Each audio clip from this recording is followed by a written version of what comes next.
Hi hello ನಮಸ್ಕಾರ ಸ್ನೇಹಿತರೆ. ಇಲ್ಲಿ ಗಾಯತ್ರಿ ದೇವಿ ನಾಟಕ ಮಾಡ್ತಿರೋ ವಿಷಯ ಭಾರ್ಗವಿಗೆ ಗೊತ್ತಾಗಿ ಬಿಟ್ಟಿದ್ಯಾ? ಹಾಗಿದ್ರೆ ಇಲ್ಲಿ ಗಾಯತ್ರಿ ದೇವಿಗೆ ಚೊಳ್ಳೆ ಹಣ್ಣನ್ನು ತಿನ್ನಿಸೋಕೆ ಭಾರ್ಗವಿ ಮುಂದಾಗಿದ್ದಾರೆ. ಏನಾಯಿತು, ಏನು ಕಥೆ, ಇದು ಎಲ್ಲವನ್ನ ಕೂಡ ತಿಳ್ಕೊಬೇಕು ಅಂದರೆ ಈಗಲೇ ನಮ್ಮ ಈ ಚಾನಲ್ನ ಸಬ್ಸ್ಕ್ರೈಬ್ ಮಾಡಿ, ಹಾಗೆ ಒಂದು ವಿಡಿಯೋವನ್ನು ಪೂರ್ತಿಯಾಗಿ ನೋಡೋದನ್ನು ಯಾವುದೇ ಕಾರಣಕ್ಕೂ ಕೂಡ ಕಾಳಿ ಕೊಡ್ತಿರೋ ಏಟ್ಗೆ ಗಂಗಾ ತತ್ತರಿಸಿ ಹೋಗ್ತಿದ್ದಾರೆ. ಪ್ರತಿ ಬಾರಿ ಕೂಡ ಗಂಗಾ ಬಿಸ್ನೆಸ್ಗೆ ಪೆಟ್ಟು ಕೊಡ್ತಿರೋದೆ ಭಾರ್ಗವಿ ಪ್ರತಿ ಹೆಜ್ಜೆ ಇಡ್ತಾ ಗಂಗಾಗೆ ಹತ್ತಿರ ಆಗ್ತಿದ್ದಾರೆ. ಆದರೆ ಇಲ್ಲಿ ಭಾರ್ಗವಿನೇ ಕಾಳಿ ಅನ್ನೋ ವಿಷಯ ಗಂಗಾಗೂ ಗೊತ್ತಿಲ್ಲ, ಬೇರೆ ಯಾರಿಗೂ ಕೂಡ ಗೊತ್ತಿಲ್ಲ. ಆದರೆ ಈ ಬಾರಿ ಭಾರ್ಗವಿನೇ ಕಾಳಿ ಅನ್ನೋ ವಿಷಯ ರಿವೀಲ್ ಆಗೋದ್ರಲ್ಲಿದೆ. ಯಾಕಂದರೆ ಇಲ್ಲಿ ಮಕ್ಕಳನ್ನ ಕಾಪಾಡೋದಕ್ಕೆ ಭಾರ್ಗವಿ ಮುಂದಾಗ್ತಿದ್ದಾಗೆ ಮಕ್ಕಕ್ಕೆ ಹಾಕಿದ್ದಂಥ ಆ ಒಂದು ಕೆಂಪು ಮಾಸ್ಕ್ ಕೆಳಗಡೆ ಬಿದ್ದು ಹೋಗುತ್ತೆ. ಭಾರ್ಗವಿನೇ ಕಾಳಿ ಅನ್ನೋ ವಿಷಯ ಒಂದಷ್ಟು ರೌಡಿಗಳ ಮುಂದೆ ಅನಾವರಣವಾಗುತ್ತೆ. ಇದರ ಜೊತೆಗೆ ಗಂಗಾಗೂ ಕೂಡ ಭಾರ್ಗವಿನೇ ಕಾಳಿ ಅನ್ನೋ ವಿಷಯ ಗೊತ್ತಾಗುತ್ತೆ. ಇಷ್ಟು ದಿನ ಬೇರೆಯವರು ಶಕ್ತಿ ಪ್ರಸಾದ್ ಕೆಲಸವನ್ನು ಮಾಡ್ತಿದ್ರು, ಆದರೆ ಈ ಬಾರಿ ಶಕ್ತಿ ಪ್ರಸಾದ್ ಕಳಿಸ್ಬೇಕಾಗಿರೋ ಬ್ಯಾಚ್ನ ಮುಂದಾಳತ್ವವನ್ನು ಗಂಗಾನೇ ವಹಿಸ್ಕೊಂಡಿದ್ದಾರೆ. ಇಲ್ಲಿ ಭಾರ್ಗವಿ ಮಕ್ಕಳನ್ನು ಕಾಪಾಡೋದಕ್ಕೆ ಅಂತ ಹೋಗ್ತಿದ್ದಾಗೇ ಅಲ್ಲಿ ಗಂಗಾ ತೊಗೊಂಡು ಬಂದಿರೋ ಬ್ಯಾಚ್ ಎಲ್ಲಿ ಸೇರಬೇಕೋ ಅಲ್ಲಿಗೆ ಸೇರತ್ತೆ. ಅಲ್ಲಿಂದ ಬ್ಯಾಚನ್ನು ತೆಗೆದುಕೊಂಡು ಹೋಗಬೇಕಾದ್ರೆ ಭಾರ್ಗವಿ ಅದನ್ನು ತಡೆಯೋದಕ್ಕೆ ಮುಂದಾಗ್ತಾರೆ. ಅದೇ ಸಮಯದಲ್ಲಿ ಭಾರ್ಗವಿ ಮುಂದೆ ಒಂದು ಲೇಡಿ ಬಂದು ಅಡ್ಡಿಯಾಗ್ತಾರೆ. ಅವರಿಗೆ ಗುತ್ತಿ ಭಾರ್ಗವಿಗೆ ಓಡಬೇಕಿದ್ರೆ ಆ ಲೇಡಿ ಕೆಳಗಡೆ ಬಿದ್ದು ಹೋಗ್ತಾರೆ. ಭಾರ್ಗವಿ ಆ ಒಂದು ಮಕ್ಕಳನ್ನು ಕಾಪಾಡೋದಕ್ಕೆ ಅಂತ ಹೋದರೂ ಕೂಡ ಆಕೆ ಹೋಗುವಷ್ಟರಲ್ಲಿ ಆ ಬ್ಯಾಚ್ ಹೊರಟೋಗುತ್ತೆ. ಆಗ ಮತ್ತೆ ವಾಪಸ್ಸಾಗಿ ಬಿದ್ದಿರ್ತಕ್ಕಂಥ ಲೇಡಿಯನ್ನು ಎಬ್ಬಿಸ್ತಾರೆ. ಅವರನ್ನು ನೋಡಿದ್ರೆ ಭಾರ್ಗವಿಗೆ ಅಚ್ಚರಿ ಆಗುತ್ತೆ, ಬಿಕಾಸ್ ಎಲ್ಲೋ ನೋಡಿದ್ದೀನಿ ಅಂತ ಅನಿಸುತ್ತೆ. ನಂತರ ಆ ಒಂದು ಗಂಟಿನ ಪಕ್ಕದಲ್ಲಿ ಇದ್ದಂಥ ಫೋಟೋವನ್ನು ನೋಡಿದಾಗ ಅವಳಿಗೆ ಕ್ಲಿಯರ್ ಆಗುತ್ತೆ, ಇದು ಬೇರೆ ಯಾರೂ ಅಲ್ಲ, ಮಾವ JP ಮಾವನ ಹೆಂಡತಿ ಗಾಯತ್ರಿ ದೇವಿ ಅಂತ. ಯಾಕಂದರೆ ಆ ಒಂದು ಫೋಟೋ JP ಹಾಗೆ ಗಾಯತ್ರಿ ದೇವಿ ಇದ್ದಾಗಿರುತ್ತೆ. ತಾನು ಮನೆಯಲ್ಲಿ ನೋಡಿದಂಥ ಫೋಟೋ ಕೂಡ ಇದೇ ಫೋಟೋ ಆಗಿರುತ್ತೆ. ಆಗ ಇಲ್ಲಿ ಭಾರ್ಗವಿಗೆ ಕ್ಲಿಯರ್ ಆಗುತ್ತೆ ಇವರೇ ಗಾಯತ್ರಿ ದೇವಿ ಅಂತ. ಆದರೆ ಆ ಗಾಯತ್ರಿ ದೇವಿ ಮಾತ್ರ ತುಂಬಾ ಹೆದರ್ಕೊಂಡಿರ್ತಾರೆ. ತಾನು ಓಡ್ತಾ ಇದ್ದೀನಿ 25 ವರ್ಷದಿಂದ ಓಡ್ತಾನೆ ಇದ್ದೀನಿ, ಮತ್ತೆ ನೀನು ಬಂದುಬಿಟ್ಟು ಅವ್ನು ಬಿಟ್ಟಿರೋದಲ್ವ, ನೀನು ನನ್ನ ತಡೆಯೋಕೆ ಬಂದಿದ್ದೆ ಅಲ್ವಾ ಅಂತ ಹೇಳಿ ಏನೇನೋ ಮಾತಾಡ್ತಿದ್ದಾರೆ. ಆಗ ಇಲ್ಲಿ ಭಾರ್ಗವಿ ನೀವು ಗಾಯತ್ರಿ ದೇವಿ ಅಲ್ವಾ ಅಂತ ಕೇಳಿದಾಗ ನನ್ನ ಹೆಸರು ನಿನಗೆ ಗೊತ್ತು ಅಂತ ಕೇಳ್ತಿದ್ದಾರೆ. ನಾನು ರವೀಂದ್ರ ಭಟ್ಕಳ್ ಅವರ ಮಗಳು ಅಂದಾಗ ನೀನು ರವೀಂದ್ರನ ಮಾತು ಕೇಳ್ಕೊಂಡೆ, ನಾನು ಯಾರ ಕೈಗೂ ಸಿಗ್ದೆ ಓಡ್ತಾನೆ ಇರೋದು ಅವನೇ ನನಗೆ ಸೂಚನೆ ಕೊಟ್ಟಿದ್ದು, ಯಾವುದೇ ಕಾರಣಕ್ಕೂ ನೀವು ಯಾರ ಮುಂದೆ ಕೂಡ ಕಾಣಿಸ್ಕೋಬೇಡಿ ಅಂತ. ಅದಕ್ಕೋಸ್ಕರ ನಾನು ಓಡ್ತಾನೆ ಇದ್ದೀನಿ. ಆದರೆ ನಾನು ಈಗ ಅವನಿಗೆ ಕಾಲ್ ಮಾಡಿದೆ, ಆದರೆ ರವೀಂದ್ರ ಕಾಲೇ ರಿಸೀವ್ ಮಾಡ್ತಿಲ್ಲ ನಂದು ಅಂತ ಹೇಳಿದಾಗ ಅದು ಅಪ್ಪ ತೀರ್ಹೋಗಿ ಸ್ವಲ್ಪ ದಿನ ಆಯಿತು ಅಂತ ಹೇಳಿ ಭಾರ್ಗವಿ ಹೇಳ್ತಾರೆ. ಆಗ ಏನು ರವೀಂದ್ರ ಹೋಗ್ಬಿಟ್ನಾ? ಹಾಗಿದ್ರೆ ರವೀಂದ್ರನ್ ಸಾಯಿಸಿದ್ದು ಇವನಿಂದನೇ ಈಗ ರವೀಂದ್ರನು ಕೂಡ ಸತ್ತು ಹೋಗಿರೋದು. ರವೀಂದ್ರನ್ ಕಥೆಯನ್ನು ಕೂಡ ಈ JP ಮುಗಿಸ್ಬಿಟ್ನಾ ಅಂತ ಹೇಳ್ತಿದ್ದಾಗೆ ಏನು ಹೇಳ್ತಿದ್ರ ನೀವು? JP ಅವರು ನನ್ನ ಅಪ್ಪನ ಸಾಯಿಸಿದ್ರ ಅಂತ ಭಾರ್ಗವಿ ಕೇಳಿದಾಗ ಹೌದು ಇವನೇ ಮಾಡಿರೋದು, ಇವನಿಂದಾನೇ ಇದೆಲ್ಲ ಆಗಿರೋದು, ಇವನಿಂದಾನೇ ನಾನು ಹೆದರ್ಕೊಂಡು ಇಷ್ಟು ವರ್ಷಗಳ ಕಾಲ ಓಡ್ತಾನೆ ಇದ್ದೀನಿ. ಈಗ ರವೀಂದ್ರ ಕೂಡ ಸತ್ತು ಹೋಗಿದ್ದಾನೆ, ಇದಕ್ಕೂ ಕೂಡ ಇವನೇ ಕಾರಣ ಅಂತ ಹೇಳಿ ಗಾಯತ್ರಿ ದೇವಿ ಭಾರ್ಗವಿಗೆ ತಿಳಿಸಿದಾಗ ಭಾರ್ಗವಿಗೆ ನಿಜಕ್ಕೂ ಕೂಡ ಅಚ್ಚರಿ ಆಗುತ್ತೆ.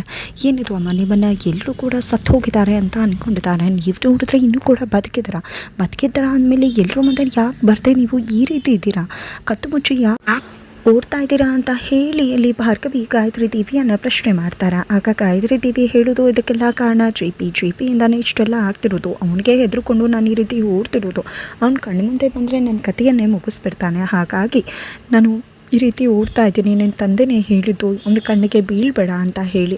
ಈಗ ಏನು ಮಾಡಬೇಕು ಅಂತಲೇ ಗೊತ್ತಾಗ್ತಿಲ್ಲ ನನಗೆ, ಸರಿ ರಾತ್ರಿಯಲ್ಲಿ ಎಲ್ಲಿ ಹೋಗಬೇಕು ಅಂತ ಗೊತ್ತಾಗ್ತಿಲ್ಲ, ದಯವಿಟ್ಟು ಮಗಳೇ ಇವತ್ತು ಒಂದಿನ ನನಗೆ ಇರೋದಕ್ಕೆ ಅವಕಾಶ ಮಾಡಿಕೊಡ್ತೀಯ, ನಾನು ಬೆಳಿಗ್ಗೆ ಆಗೋಷ್ಟರಲ್ಲಿ ನಾನು ಹೊರಟು ಬಿಡ್ತೀನಿ ಅಂತ ಹೇಳ್ತಾರೆ.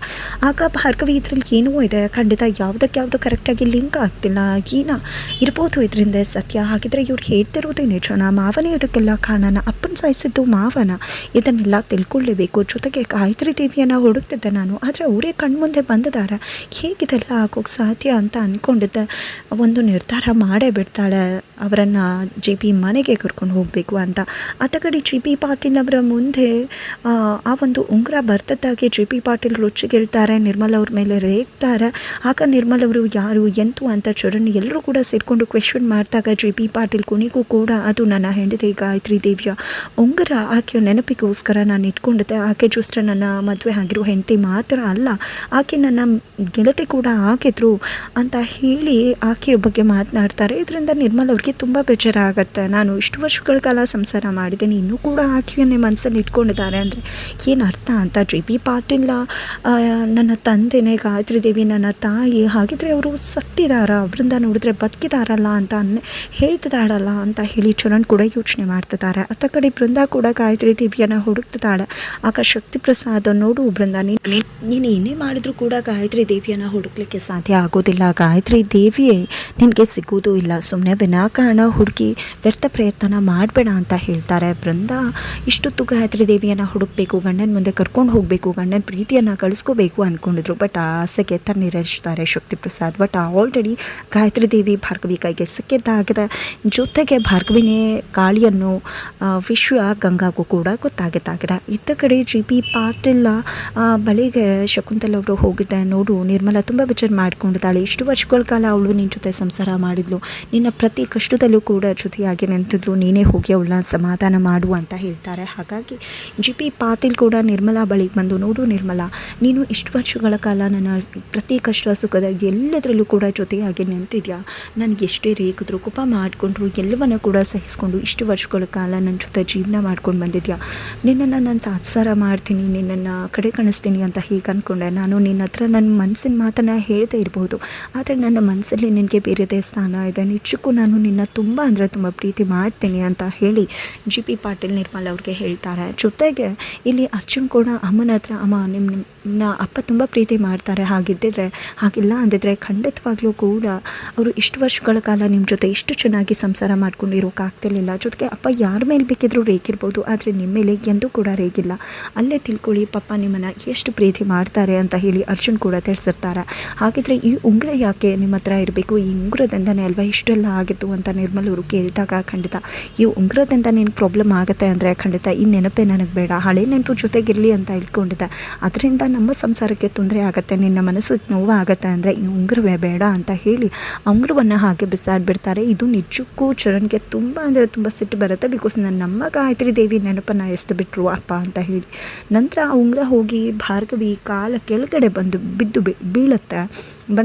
ಆಗ ಭಾರ್ಗವಿಯ ಉಂಗುರವನ್ನು ಎತ್ಕೋತಾಳೆ. ತಾನೇ ಮನೆ ಹತ್ರ ಬಂದಿರ್ತಾಳೆ ಭಾರ್ಗವಿ. ಆಗ ಜಿ ಪಿ ಆ ಉಂಗುರವನ್ನು ಬಿಸಾಡಿ, ಹಳೆ ನೆನಪುಗಳನ್ನು ಬಿಸಾಡಿ ಒಳಗಡೆ ಬಾ ಭಾರ್ಗವಿ ಅಂತ ಹೇಳಿದಾಗ ಭಾರ್ಗವಿ ಒಂದೇ ಒಂದು ಮಾತು ಹೇಳ್ತಾಳೆ, ಹಳೆ ನೆನಪುಗಳನ್ನು, ವಸ್ತುಗಳ ನೆನಪುಗಳನ್ನೇನೋ ಬಿಸಾಡಿ ಬರಬಹುದು, ಆದರೆ ಜೀವಂತ ವ್ಯಕ್ತಿಗಳನ್ನು ಬಿಸಾಡಿ ಬರೋದಕ್ಕೆ ಸಾಧ್ಯವಾಗತ್ತಾ ಮಾವ ಅಂತ ಭಾರ್ಗವಿ ಹೇಳಿದಾಗ, ಏನು ಮಾತಾಡ್ತಿದ್ಯಾ ನೀನು ಅಂತ ಜಿ ಪಿ ಪಾಟೀಲ್ ಪ್ರಶ್ನೆ ಮಾಡ್ತಾರೆ. ಆಗಲೇ ಎಂಟ್ರಿ ಕೊಡೋದು ಗಾಯತ್ರಿ ದೇವಿ ಎಂಟ್ರಿಗೆ ನಿಜಕ್ಕೂ ಜಿ ಪಿ ಪಾಟೀಲ್ ತತ್ತರಿಸಿ ಹೋಗ್ತಿದ್ದಾರೆ. ಗಾಯತ್ರಿ ಅಂತ ಹೇಳಿ ಸತ್ತಿರೋ ಗಾಯತ್ರಿ ಬದುಕು ಬಂದಿದ್ರ ಬಗ್ಗೆ ನಿಜಕ್ಕೂ ಇಡೀ ಮನೆ ಶಾಕ್ ಆಗಿ ನಿಂತಿದೆ. ಇದರ ಜೊತೆಗೆ ನಿಜಕ್ಕೂ ಗಾಯತ್ರಿ ದೇವಿಯ ಸಾಕಷ್ಟು ಸತ್ಯಗಳು ಗಂಟು ಮೂಟೆ ಜೊತೆಯಲ್ಲೇ ಹುದುಗಿ ಹೋಗಿದೆ ಅಂತ ಹೇಳ್ಬೋದು. ಆ ಒಂದು ಸತ್ಯಗಳನ್ನು ಹೊರಗಡೆ ತೆಗಿಬೇಕು ಅಂತಲೇ ಭಾರ್ಗವಿ ಗಾಯತ್ರಿ ದೇವಿಯನ್ನು ಮನೆ ಕರ್ಕೊಂಡು ಬಂದಿರೋ ಸಾಧ್ಯತೆ ಇದೆ. ಇಲ್ಲಿ ಗಾಯತ್ರಿ ದೇವಿ ಯಾರು, ಗಂಗಾ ಯಾರು, ಖಂಡಿತ ಇಬ್ಬರು ಬೇರೆ ಅಲ್ಲ, ಇಬ್ಬರು ಕೂಡ ಒಬ್ಬರೇ. ಆ ಒಂದು ವಿಷಯ ಭಾರ್ಗವಿಗೆ ಗೊತ್ತಿಲ್ಲದೆ ಇರಬಹುದು, ಬಟ್ ಭಾರ್ಗವಿಯ ವಿಷಯವನ್ನು ತಿಳ್ಕೊಳ್ಳೋದಕ್ಕೆ ಅಂತಲೇ ಮುಂದಾಗ್ತಿದ್ದಾರೆ. ಗಾಯತ್ರಿ ದೇವಿ ಕಣ್ಣಿಗೆ ಕಾಣುವಷ್ಟು ಸಿಂಪಲ್ ಆಗಿಲ್ಲ ಅನ್ನೋ ವಿಷಯ ಭಾರ್ಗವಿಗೆ ತಿಳಿದಿರುವುದರಿಂದನೇ ಭಾರ್ಗವಿನೇ ಗಾಯತ್ರಿ ದೇವಿಯ ವಿರುದ್ಧನೇ ಮಾಸ್ಟರ್ ಪ್ಲಾನನ್ನು ಮಾಡೋದ್ರ ಮುಖಾಂತರ ಗಾಯತ್ರಿ ದೇವಿಗೆ ಚೊಳ್ಳೆ ಹಣ್ಣನ್ನು ತಿನ್ಸೋಕೆ ಹೋಗ್ತಿದ್ದಾರೆ ಅಂದರೆ ತಪ್ಪಾಗಲಿಕ್ಕಿಲ್ಲ. ಹಾಗಿದ್ರೆ ಏನಾಗುತ್ತೆ ಮುಂದೆ ಅನ್ನೋದನ್ನು ತಿಳ್ಕೊಬೇಕು ಅಂದರೆ ಮುಂದಿನ ವೀಡಿಯೋಗೆ ವೇಟ್ ಮಾಡೋದನ್ನು ಮರಿಬೇಡಿ.